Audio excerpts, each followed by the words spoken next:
Hello students, welcome to Med Academy. My name is Malika, your biology mentor, and continuing with the chapter of organism and population. This is part 3.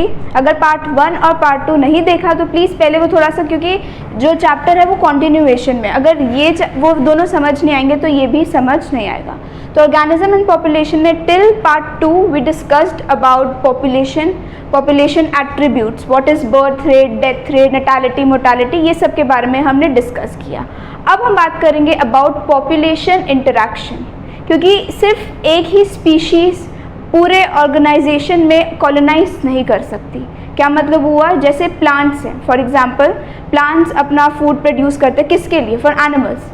अगर production ही नहीं होगी, animals ही नहीं होंगे तो waste हो जाएगा, हर जगह ही plants होंगे, दूसरी स्पीशीज़ आ ही नहीं पाएगी. तो इंटरैक्शन का मतलब क्या हुआ? Population interaction. दो स्पीशीज़ के बीच में किसी तरीके से एसोसिएशन होगा, या तो दो स्पीशीज़ आपस में बेनिफिटेड होंगी, दोनों आपस में, जैसे हमने पढ़ा था फंगस और एल्गे में, उनका एसोसिएशन होगा, मतलब दोनों क्या करेंगे? एल्गे क्या देता है? फूड प्रोवाइड करता है फंगाई को, और फंगाई क्या करेगा? Heterotroph, that is provide shelter, algae को शेल्टर प्रोवाइड करेगा. दो स्पीशीज़ हैं, अलग अलग हैं, लेकिन दोनों ही की क्या है? आपस में क्लोज एसोसिएशन है, इंटरैक्शन है. तो यही जो चीज़ें हैं, किस तरीके से इंटरैक्शन होती है. अब पैरासाइट्स हैं, पैरासाइट्स हमें होस्ट को क्या कर रहे हैं? हार्म करवा रहे हैं, और खुद क्या हो रहे हैं? बेनिफिट हो रहे हैं. ये भी किसी तरीके की इंटरैक्शन ही है. तो डिफरेंट टाइप की इंटरैक्शंस होती हैं, अलग अलग हैं, उसके बारे में हम डिटेल में पढ़ेंगे, जैसे प्रेडेशन, पैरासिटिज्म, कंपटीशन, म्यूचुअलिज्म. ये सारी डिफरेंट टाइप की दो स्पीशीज़ के बीच में कैसे दो स्पीशीज़ अपने आप को सरवाइव करवा पाती हैं, इन सब चीज़ों के बारे में पढ़ेंगे. तो पहली जो इंटरैक्शन है that is your predation. Predation predator और प्रे के बीच में, you know all the common examples, that is lion and deer के बीच में जो भी इंटरैक्शन हो रही है. Lion is a predator whereas deer is a predator and lion is a prey. तो दोनों के बीच में किसी तरीके की तो इंटरैक्शन है. तो इंटरैक्शंस हमेशा ना दो स्पीशीज़ के बीच में होंगी, या स्पीशीज़ ए एंड बी, जैसे प्लांट्स और एनिमल्स के बीच में इंटरैक्शन प्रेजेंट होती है. तो प्रेडेशन में क्या होगा? एक स्पीशीज़ बेनिफिट में जाएगी और दूसरी स्पीशीज़ क्या होगी? हार्मफुल इफेक्ट्स दूसरी स्पीशीज़ को आएंगे. तो एक स्पीशीज़ प्रेडेटर में क्या होगा? एक स्पीशीज़ बेनिफिट होगी, लाइक लायन है, वो लायन डियर को अटैक करे तो लायन खुद क्या हो रहा है? बेनिफिट हो रहा है. तो एक स्पीशीज़ क्या होगी? बेनिफिट होगी, और दूसरी स्पीशीज़ क्या होगी? उसको लॉस होगा, किसी ना किसी चीज़ का दूसरी स्पीशीज़ को क्या होगा? लॉस होगा. जैसे डियर है, डियर को क्या होगा?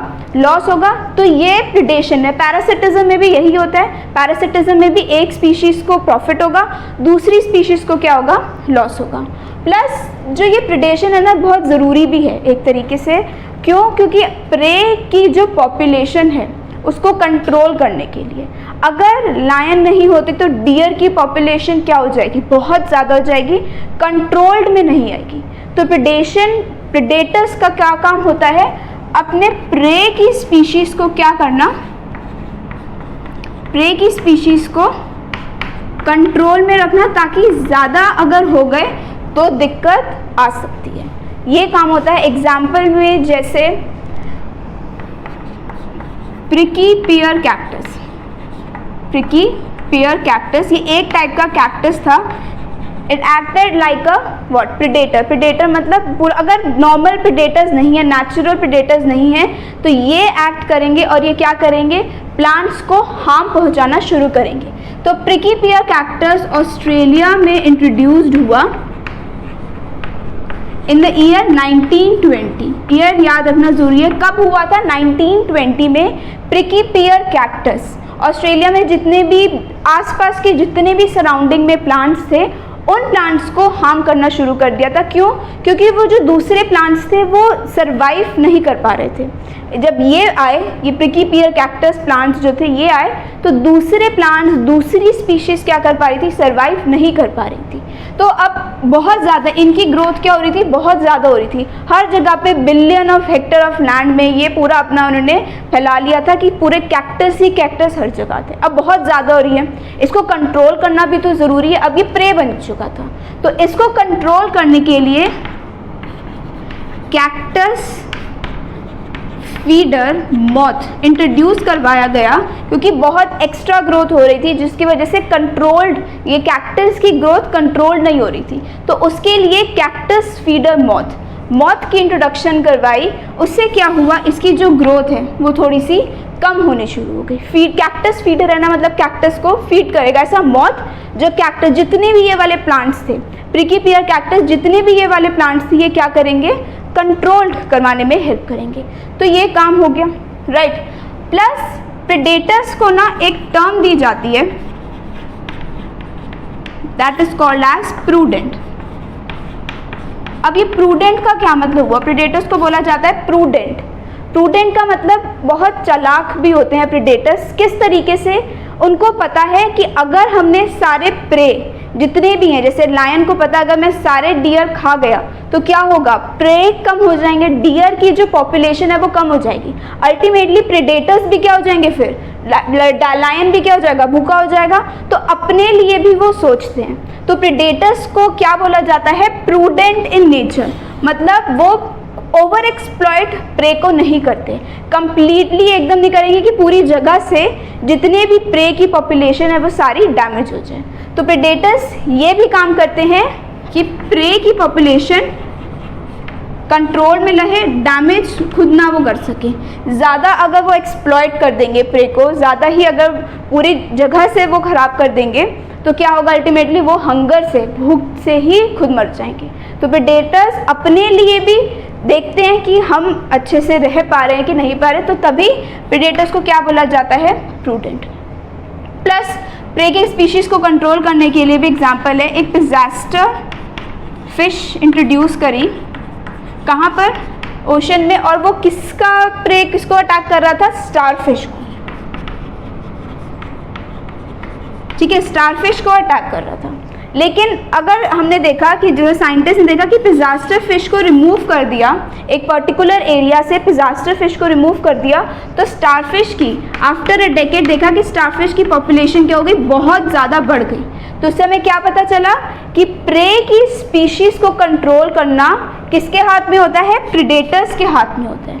अगर पिज़ास्टर फिश रिमूव कर दी ओशंस में से तो क्या होगा, स्टारफिश की जो पॉपुलेशन है, स्टारफिश की जो ग्रोथ है वो क्या हो जाएगी, बढ़ जाएगी, राइट। अब हमेशा ऐसा तो नहीं होगा कि प्रेडेटर्स ही प्रे को अटैक कर रहे हैं, प्रे नॉर्मली कुछ अपनी तरफ से कोई मतलब डिफेंस नहीं दिखाएंगे, ऑफ कोर्स दिखाएंगे। सब ऑर्गेनिज्म का, जितने भी ऑर्गेनिजम्स हैं, वेदर इट इज़ प्लांट को एनिमल्स, कोई भी ऑर्गेनिज्म है, अपनी प्रोटेक्शन के लिए भी कुछ चीज़ें लड़ेगा कि प्रेडेटर्स डायरेक्टली अटैक ना कर पाएँ।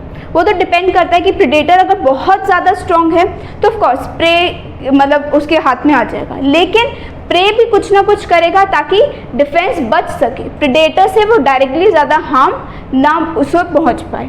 तो प्रे के ऐसे कुछ डिफेंस मैकेनिज्म्स होते हैं जिसकी वजह से वो प्रेडेटर से डायरेक्टली अटैक मतलब डायरेक्टली हार्म नहीं पहुंचा सकता उससे। जैसे कुछ मैकेनिज्म्स हो गए, कैमोफ्लाज, सुना भी होगा टर्म इन रेप्टाइल्स। ये कैमोफ्लाज टर्म होती है कि जैसे ही देखा कि अटैक कोई करने आ रहा है तो क्या करेंगे, ये अपने एनवायरनमेंट के साथ साथ कलर चेंज कर लेंगे। Chameleon is a very good example of camouflage. जैसे ही देखा कि अब कोई अटैक करने के लिए आ रहा है तो क्या हो जाएगा, जैसे कैमोफ्लाज अगर ट्री पर है तो जैसे ट्रंक पर है तो वो ट्रंक की शेप का, जैसे ब्राउन कलर की शेप है उसमें कवर हो जाएगा, ताकि क्या होगा, प्रेडेटर डायरेक्ट अटैक उसको मिलेगा नहीं, दिखेगा नहीं कि ये मेरा प्रे है, तो क्या होगा, प्रेडेटर डायरेक्टली अटैक नहीं कर पाएगा। तो ये एक तरीके का क्या हुआ, डिफेंस मैकेनिज्म हुआ इन एनिमल्स।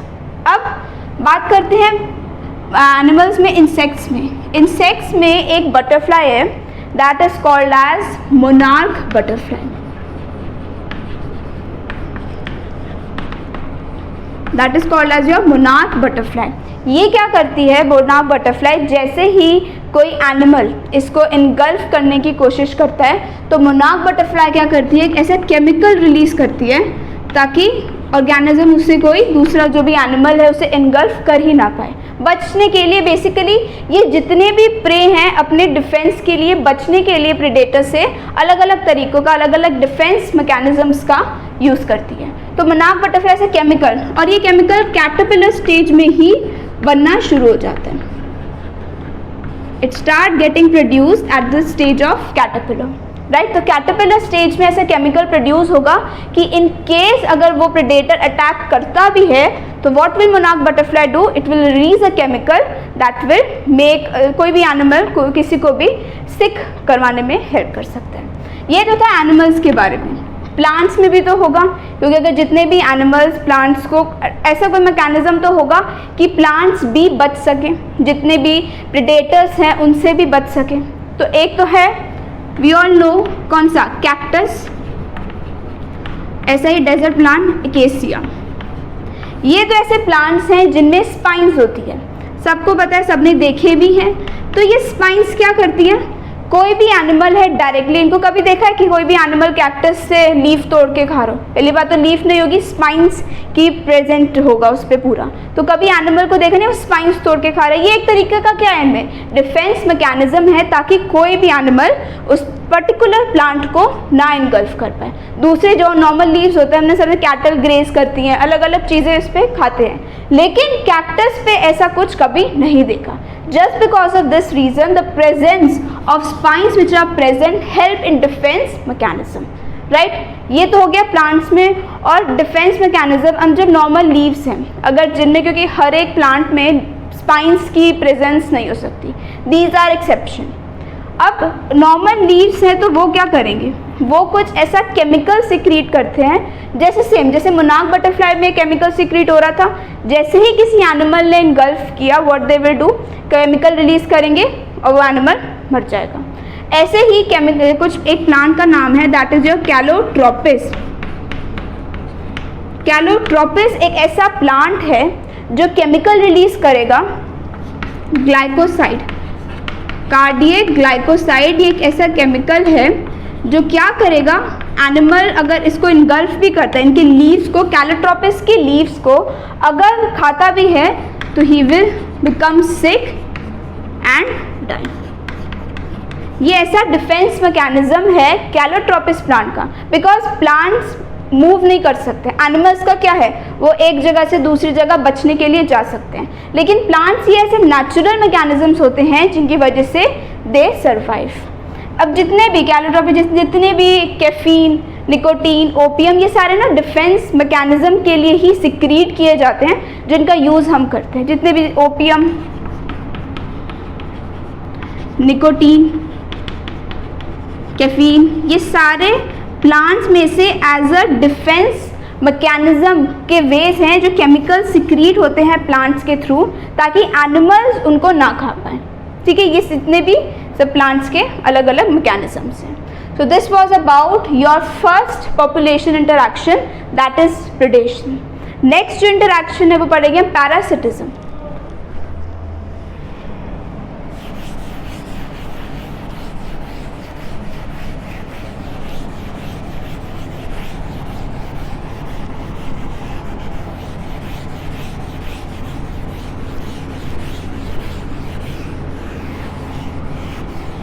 नेक्स्ट है पैरासिटिज्म. अब प्रीडेशन में क्या था, एक स्पीशीज को बेनिफिट हो रहा था, one species was getting benefited, उसको पॉजिटिव में लिखा. एक स्पीशीज को क्या मिल रहा था, बेनिफिट मिल रहा था प्रीडेशन में, प्रीडेटर वाज गेटिंग बेनिफिटेड और prey was getting harmed. Parasitism में भी कुछ ऐसा ही होता है, एक स्पीशीज बेनिफिट में जाएगी और दूसरी स्पीशीज को क्या होगा, हार्म होगा. ठीक है, पैरासिटिज्म ऑफ कोर्स होस्ट पर ही अटैक करते हैं. जैसे जैसे अब ऐसे कुछ इवोल्यूशन हो चुकी है, जैसे होस्ट की बॉडी चेंज हो जाती है, उसी तरीके से अब होस्ट, अब जैसे मच्छर है, मच्छर is not a parasite, lease, ये सारी जितने भी जैसे डॉग्स में प्रेजेंट टिक्स होते हैं, ये सारी चीज़ें क्या है, एज अ पैरासाइट की तरह ही काम करती है, मलेरियल पैरासाइट. अब हम कुछ करेंगे ताकि पैरासाइट हम पे अटैक ना कर सके, हम रेजिस्ट करवाने की कोशिश करेंगे कि पैरासाइट ना अटैक कर सके, हम इवॉल्व होने की कोशिश करेंगे. But parasites are also very clever, वो भी ऐसी चीज़ें करेंगे बचने की कि अच्छा अगर ये मेडिसिन से यूज़ कर रहे हैं, बॉडी में कुछ ऐसे चेंजेस करने की कोशिश करेंगे कि वो उन चीज़ों से बच सकें ताकि वो हमारी बॉडी में अडेप्ट हो सके। तो क्या है, पैरासाइट और होस्ट का क्या इवोल्यूशन साइड बाय साइड चलता है। जैसे जैसे होस्ट इवॉल्व करना शुरू करेगा, पैरासाइट भी क्या करेंगे, वैसे वैसे इवॉल्व करना शुरू कर देंगे, राइट। तो ये हुआ पैरासिटिज्म में। अब जैसे हमने पढ़ा था in the chapter animal kingdom, animal kingdom में प्लैटीहेल्मिन्थस थे, वो act as a parasite. Parasites में क्या प्रेजेंट होते हैं, एडहेसिव ऑर्गन्स। क्या है एडहेसिव ऑर्गन्स, क्या मतलब हुआ एडहेसिव ऑर्गन्स का, जो स्टिक कर सके बॉडी पर, स्टिक कर सके ताकि अटैच करके होस्ट से सारा न्यूट्रिशन ले सके। एडहेशन होती है, एडहेशन मतलब किसी पर भी चिपक जाना। तो ये एडहेसिव ऑर्गन्स एडेप्टेशन ऐसी हो गई है पैरासाइट में कि वो क्या कर पा रहे हैं, होस्ट की बॉडी पर इजीली चिपक कर उनमें मतलब ऑर्गन्स ऐसे हो गए कि इजीली वो एडहेशन हो सके। दूसरी चीज़ आती है हुक्स और सकर्स। अब अगर एडहेशन हो गई है तो न्यूट्रिशन भी तो कहीं से लेना है ना, न्यूट्रिशन भी तो सक करना है होस्ट की बॉडी से। तो सकर्स भी ऐसे प्रेजेंट होते हैं पैरासाइट्स में ताकि इजीली वो होस्ट की बॉडी से न्यूट्रिशन ले सकें, राइट। तो ये क्या हुआ हमारा, मतलब अलग अलग ये ऐसे फीचर्स हैं जो पैरासाइट्स ने इवॉल्व करे ताकि वो होस्ट की बॉडी में आराम से रह सके। अब कुछ होती हैं पैरासाइट जिनमें इंटरमीडिएट साइकिल्स होती है, मतलब डायरेक्टली वो ह्यूमन बींग्स को इफेक्ट नहीं करता, 2 स्टेज इंटरमीडिएट साइकिल होती है। मलेरियल पैरासाइट डायरेक्टली एक इन्फेक्टेड पर्सन से दूसरे पर्सन को इन्फेक्ट कर सकता है। लेकिन जैसे liver fluke, human liver fluke, ये क्या करेगा, इनमें 2 स्टेजेस होती हैं, 2 साइकिल, 2 वेज के थ्रू 2 होस्ट में ये अपनी साइकिल कंप्लीट करते हैं। एक तो साइकिल होती है जैसे हमारी हो गई, एक साइकिल हुई हमारी स्नेल्स में, दूसरी इस टाइप से साइकिल क्या हो जाती है, कंप्लीट होती है इन प्रेडेशन। अब 2 तरीके के प्रेडेटर्स होते हैं, एक होता है एक्टोपैरासाइट जो इसमें पैरासाइट्स होते हैं। The first one is your ectoparasite and the second one is your endoparasite. एक होता है एक्टोपैरासाइट, दूसरा क्या हुआ एंडोपैरासाइट।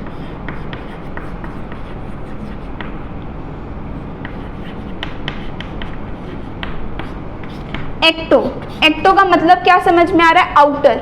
ऐसे पैरासाइट्स जो होस्ट के आउटर बॉडी पे अटैच होके सारा न्यूट्रिशन लेने की कोशिश करें, that are called as ecto parasite, नाम से एक्टो, ठीक है। एंडो का मतलब एन, इनर। ऐसे पैरासाइट्स जो बॉडी के अंदर जाकर, जैसे प्लैटीहेल्मिन्थस में थे हमारे टीनिया, फैसियोला, ये सारे जितने भी ऑर्गेनिजम्स हैं ये क्या करेंगे, बॉडी के अंदर जाकर सारा का सारा न्यूट्रिशन लेने की कोशिश करेंगे।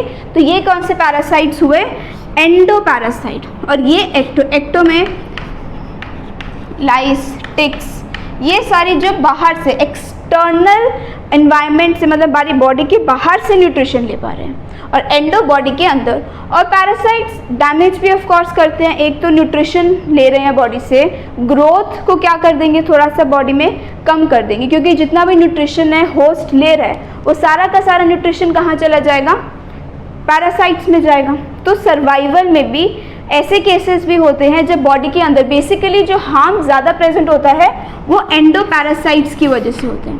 तो ये ऐसे ऑर्गेनिज्म जो बॉडी के अंदर जाकर, और जब बहुत ज़्यादा डैमेज करने लग जाएंगे ना, तब बॉडी को पता चलेगा कि एंडोपैरासाइट ने बॉडी में अटैक किया है।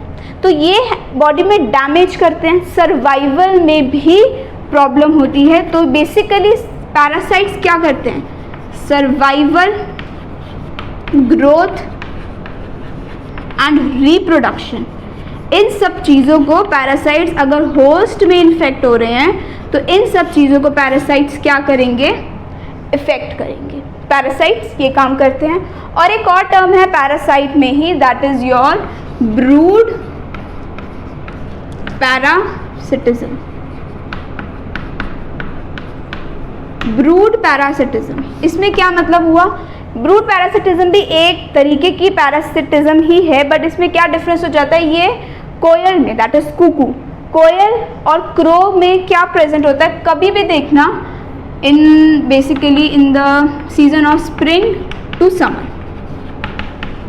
इस टाइम पर जब बर्ड्स का नेस्टिंग सीजन शुरू हो जाता है, हैचिंग सीजन जो है वो शुरू हो जाती है, तो क्या होगा, कोयल या कुकू साइंटिफिक नेम, ये क्या करे, कभी भी अपने जो एग्स हैं वो नेस्ट, कभी भी नेस्ट नहीं बनाते। कोयल कभी भी अपना नेस्ट नहीं बनाएगी, एग्स अपने नेस्ट में कभी ले नहीं करेगी। वो कब ले करेगी, क्रो के नेस्ट में, मतलब जैसे ही क्रो के एग्स हैं उसी सिमिलर पैटर्न में कुकू जैसे कोयल के भी एग्स होते हैं। तो कोयल अपने नेस्ट में एग्स ना ले करके वो कहाँ पे ले करेगी, क्रो के नेस्ट में, ताकि और क्रो क्या करेगा, वो समझेगा कि ये तो मेरे ही एग्स हैं, उसी को आगे जाके पूरा मतलब प्रॉपरली हैचिंग होगी, जो भी प्रोसेस होता है वो क्रो के एग्स, क्रो के नेस्ट में ही होगा। तो इस तरीके की पैरासिटिज्म को we call it as brood parasitism. कोयल और क्रो में, कोयल कभी भी अपना खुद का नेस्ट नहीं बनाती, वो क्रो के नेस्ट में अपने एग्स लेकर दी, क्योंकि एग्जैक्ट सिमिलर होते हैं। अब क्रो को ये तो नहीं पता कि ये मेरे एग्स नहीं हैं, ये किसी और के एग्स हैं, तो क्रो क्या करेगा, नर्चर, उन्हीं एग्स को नर्चर करना शुरू करेगा अपने एग समझ के, राइट। तो इस टाइप के पैरासिटिज्म को हम क्या बोलते हैं, ब्रूड पैरासिटिज्म। जो बर्ड्स में जिस तरीके की पैरासिटिज्म बर्ड्स में प्रेजेंट होगी, that we call as brood parasitism, right. ये तो हो गया second population interaction, that is parasitism, जिसमें एक स्पीशीज को बेनिफिट हो रहा है, दैट इज योर पैरासाइट्स जो बॉडी पे एक्ट कर रहे हैं, और दूसरी स्पीशीज को क्या हो रहा है, हार्म हो रहा है, होस्ट को हार्म हो रहा है, तो दैट इज पैरासिटिज्म। थर्ड हम पॉपुलेशन इंटरैक्शन की बात करेंगे, कॉम्पिटिशन।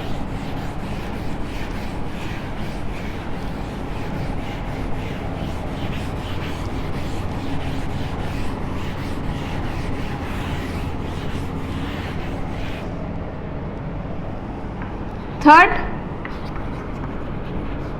कंपटीशन।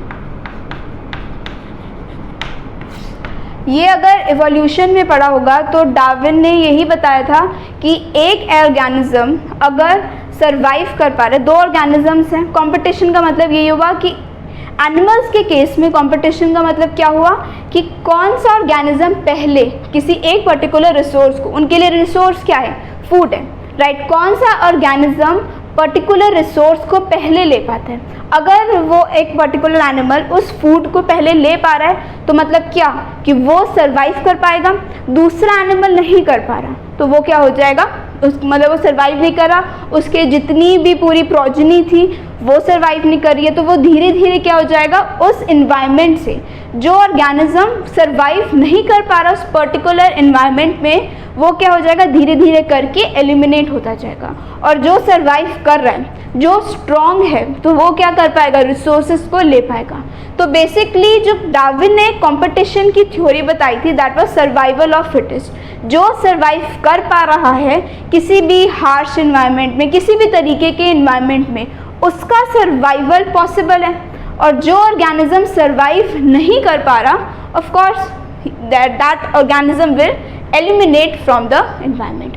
जैसे एग्जाम्पल में हो गया, और ज़रूरी नहीं है कि जो कंपटीशन है वो एक ही स्पीशीज़ में प्रेजेंट हो, अलग अलग स्पीशीज़, इंटर स्पेसिफिक कंपटीशन भी हो सकता है। दो टर्म्स हैं कंपटीशन में, पहली हो गई intra specific competition, intra specific competition, और दूसरी क्या हो गई, inter specific competition. Another type is your inter specific competition, ठीक है। अब इंट्रा स्पेसिफिक का मतलब क्या हुआ, एक स्पीशीज, जैसे आज के टाइम में we can say about dogs.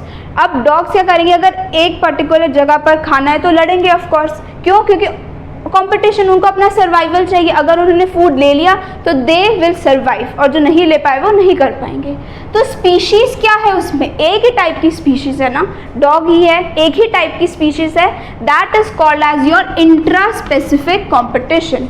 अगर कंपटीशन ऑफ रिसोर्सेज, किसी भी चीज़ का, फूड का, शेल्टर का, किसी भी चीज़ का कंपटीशन है और वो एक ही टाइप की स्पीशीज में है, that we call it as intra specific competition. और इंटर का मतलब क्या हुआ, दो अनरिलेटेड स्पीशीज में, दो अनरिलेटेड स्पीशीज में अगर कंपटीशन हो रहा है, that is called as inter specific. नाम दोनों का डिफरेंस ध्यान रखना है, कंफ्यूज नहीं होना, इंट्रा स्पेसिफिक और इंटर स्पेसिफिक में क्या है। अब जैसे दो स्पीशीज हम बात करते हैं, एक हो गई हमारी फ्लेमिंगोज जो साउथ अमेरिका से एक पर्टिकुलर रीजन में आई, और फिशेस जो वहाँ पर रह रही हैं, फिशेस जो वहाँ पर रह रही है।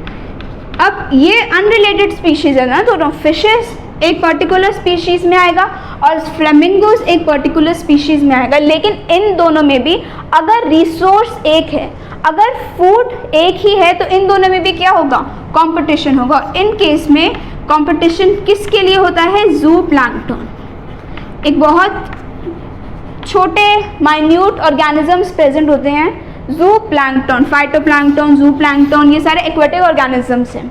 तो फ्लेमिंगो और फिशेस अनरिलेटेड स्पीशीज़ है ना, तो फ्लेमिंगो और फिशेस क्या करेंगे, एक ही पर्टिकुलर फूड के लिए, एक ही पर्टिकुलर रिसोर्सेज के लिए कंपटीशन करेंगे, और उस टाइप के कंपटीशन को we call it as inter specific competition. ये तो था अगर रिसोर्सेज लिमिटेड हो या एक ही रिसोर्सेज हो, लेकिन रिसोर्सेज अगर अनलिमिटेड भी है, ये तो था रिसोर्सेज लिमिटेड पे, अगर resources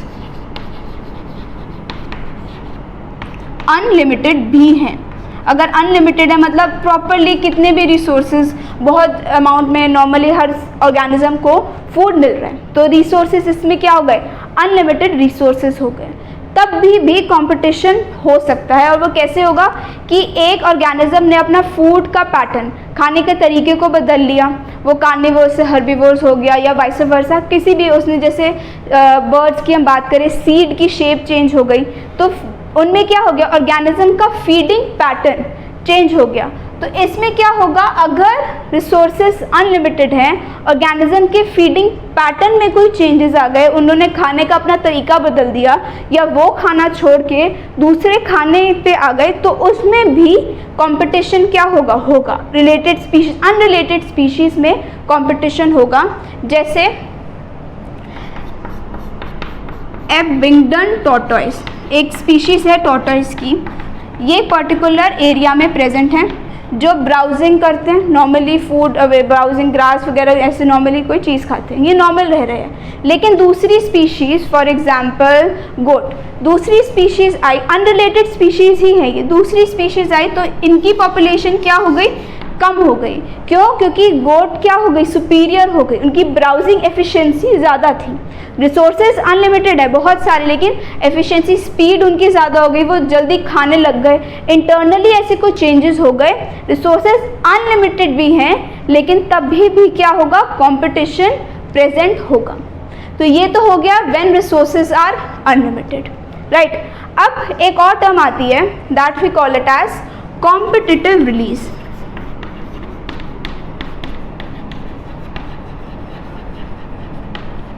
that we call it as competitive release. Competitive release, release का मतलब इसमें क्या समझ में आ रहा है, रिलीज का मतलब हुआ अगर दो स्पीशीज हैं, एक सुपीरियर स्पीशीज है, मतलब वो ज़्यादा अमाउंट में फूड ले पा रही है, रिसोर्सेज को ले पा रही है। सुपीरियर का मतलब ये हुआ ना कि रिसोर्सेज को वो इजीली ग्रास्प कर पा रही है, तो ये क्या हुई हमारी सुपीरियर। एक अगर सुपीरियर स्पीशीज है और एक इन्फीरियर स्पीशीज प्रेजेंट होगी, राइट। अगर सुपीरियर स्पीशीज हट गई तो क्या हो गया, इन्फीरियर स्पीशीज का जो प्रोडक्शन है वो ज़्यादा हो जाएगी। उल्टा भी हो सकता है, अगर एक इन्फीरियर स्पीशीज प्रेजेंट है, वो नॉर्मली बहुत स्लोली फूड इनगल्फ करती है या बहुत आराम से कोई चीज़ करती है, दूसरी सुपीरियर स्पीशीज आ गई जो क्या करेगी, इन्फीरियर स्पीशीज को उस पर भारी हो जाएगी, डोमिनेट करेगी इन्फीरियर स्पीशीज को, तो वो term, that term is called as competitive release. Example में आ गया हमारा बैलेन्यूकस। बैलेन्यूकस क्या है, एक दो स्पीशीज आती है बैलेन्यूकस में, एक बैलेन्यूकस सुपीरियर एंड बैलेन्यूकस इन्फीरियर। तो उन कंडीशंस में क्या होगा, सुपीरियर बैलेन्यूकस क्या करेगी, इन्फीरियर बैलेन्यूकस को डोमिनेट करने की कोशिश करेगी। पहले इन्फीरियर बैलेन्यूकस ही प्रेजेंट थे, लेकिन जैसे जैसे एवोल्यूशन के टाइम पर क्या हो गया, सुपीरियर बैलेन्यूकस भी आने शुरू हो गए, तो वो धीरे धीरे क्या करेंगे, इन्फीरियर बैलेन्यूकस और बैलेन्यूकस को क्या कर देंगे, हटाने की कोशिश करेंगे और अपनी जगह उस इन्वायरमेंट में, पर्टिकुलर इन्वायरमेंट पे जहाँ पर भी वो इन्फीरियर बैलेनुकल्स रह रहे हैं उसको एलिमिनेट, उस पर्टिकुलर इन्वायरमेंट से एलिमिनेट करने की कोशिश करेंगे। ठीक है, ये हो गया competitive release. Another principle Gause ने बताया था, दैट इज गॉस, अगर उन्होंने इन्वेंट किया है तो नाम भी यही आएगा, गॉस कॉम्पिटिटिव एक्सक्लूजन प्रिंसिपल।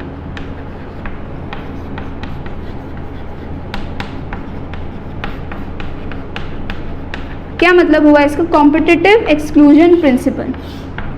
इसमें इस पर्टिकुलर साइंटिस्ट ने ये बताया कि दो अगर स्पीशीज़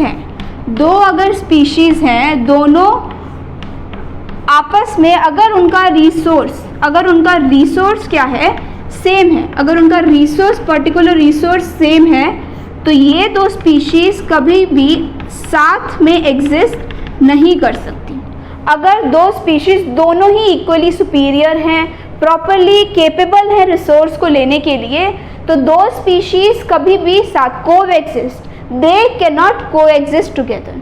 ऑफ कोर्स ही बात है, अगर दोनों ही स्ट्रॉन्ग है, एक दूसरे क्या करेगा, दोनों एक दूसरे को करेंगे कि हटाने की कोशिश करेंगे, रिसोर्सेज को ज़्यादा से ज़्यादा लेने की कोशिश करेंगे। तो रिसोर्सेज का अगर सेम है, रिसोर्सेज एक ही टाइप के फूड को, एक ही टाइप की एफिशिएंसी है अगर उनके अंदर, तो दे can not coexist together, right. इसी के साथ साथ दूसरे साइंटिस्ट भी, उन्होंने भी अपने प्रिंसिपल्स, उन्होंने भी अपने रूल्स देने शुरू कर दिए। तो एक साइंटिस्ट ने बोला पॉसिबल है, दो स्पीशीज़ का रहना पॉसिबल है, कैसे, बाय रिसोर्स पार्टीशनिंग। दो स्पीशीज़ का साथ में रहना पॉसिबल है रिसोर्स पार्टीशनिंग के थ्रू। पार्टीशनिंग मतलब पार्टीशन, ब्रेक कर दो, एक ऑर्गेनिज्म एक इस तरीके का अडेप्ट कर ले कि वो अगर दूसरे ऑर्गेनिजम्स भी प्रेजेंट हैं वो रह पाए। जैसे वॉर्बलर्स, इनकी फीडिंग एफिशिएंसी चेंज हो गई, या Darwin finches, we all know, evolution ने भी पढ़ा है, डार्विन फिंचेस ये रिसोर्स पार्टीशनिंग में ही आते हैं। अगर उन्होंने अपने रिसोर्स का हैबिट, मतलब जैसे डार्विन फिंचेस में क्या था, अलग अलग बीक थी, कुछ क्या थी, वॉबलर ईटर थी, कुछ सीड ईटर थी, कुछ अलग अलग टाइप के वुड पेकर की, कुछ अलग अलग टाइप की फिंचेस थी। तो इन्होंने क्या कर लिया, अपने आप को रिसोर्स, जैसे जैसे रिसोर्स मिल रहे थे उस रिसोर्स में they adapted in that particular environment.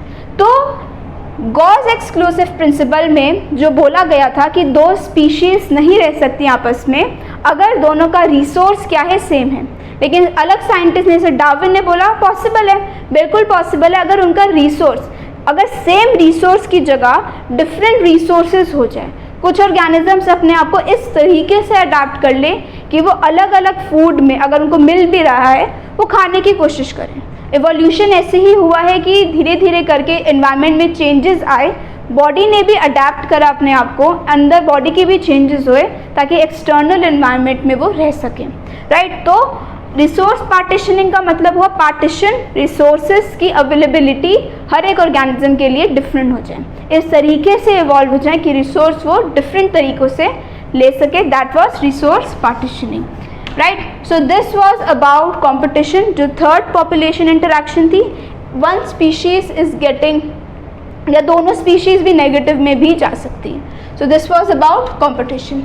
अब फोर्थ जो हमारा प्रेजेंट है पॉपुलेशन इंटरैक्शन में, that is your कमेंसालिज्म।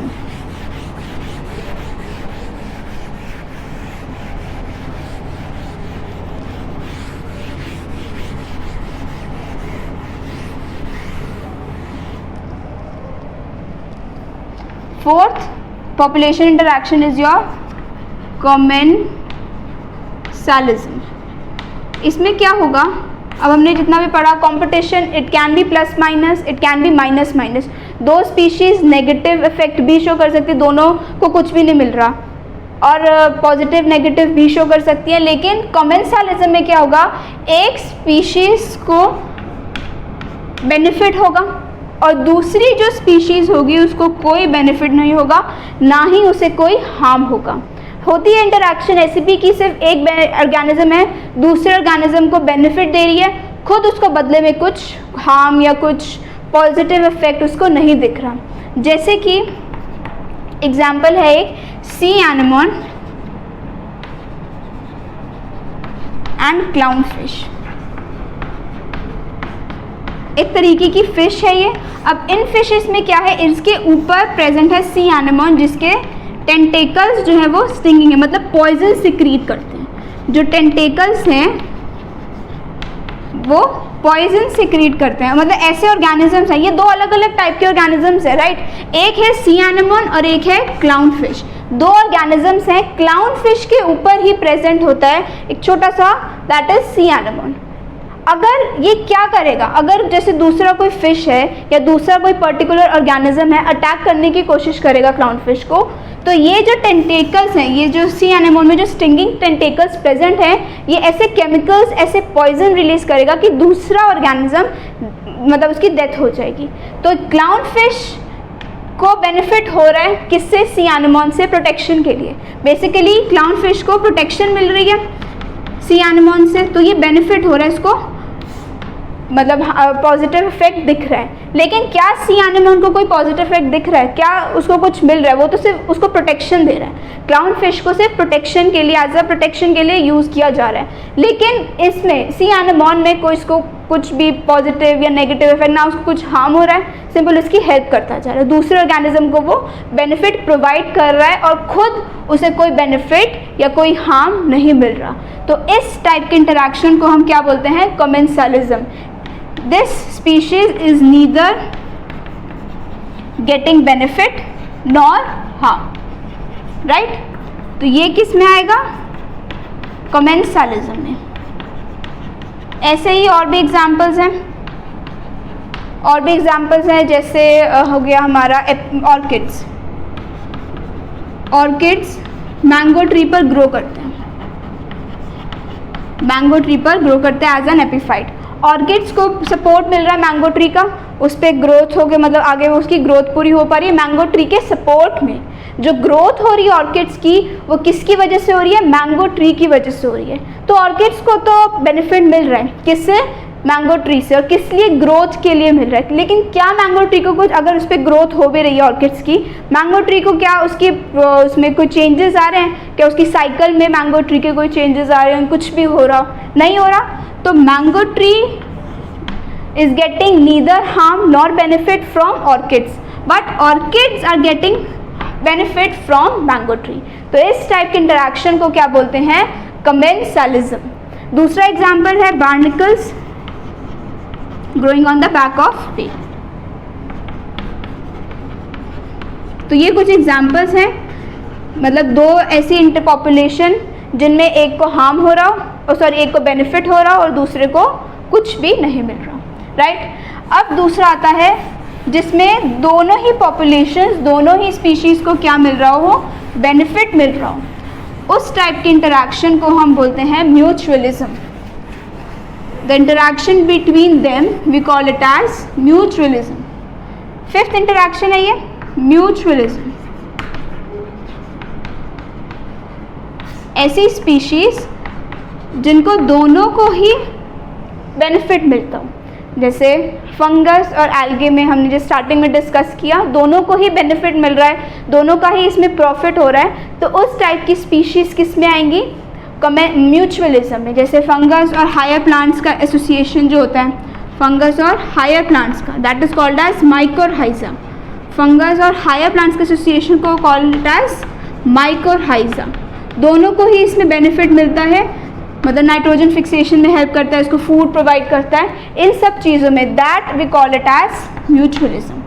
Pollination, pollination भी बहुत बड़ा एग्जाम्पल है ऑफ म्यूचुअलिज्म। कैसे पॉलिनेशन एग्जाम्पल हुआ, we all know what is pollination, the transfer of gametes, male gamete from male part anther to the stigma, right. अब ये pollination कैसे हो रही है, जो पॉलन ग्रेन्स हैं, जो मेल गैमीट के जो पॉलन ग्रेन्स हैं, वो ट्रांसफ़र किस तरीके से हो रहे हैं, मतलब कोई बर्ड या कोई इंसेक्ट क्या करेंगे, नेक्टर लेने की कोशिश करेंगे उस पर्टिकुलर फ्लावर से।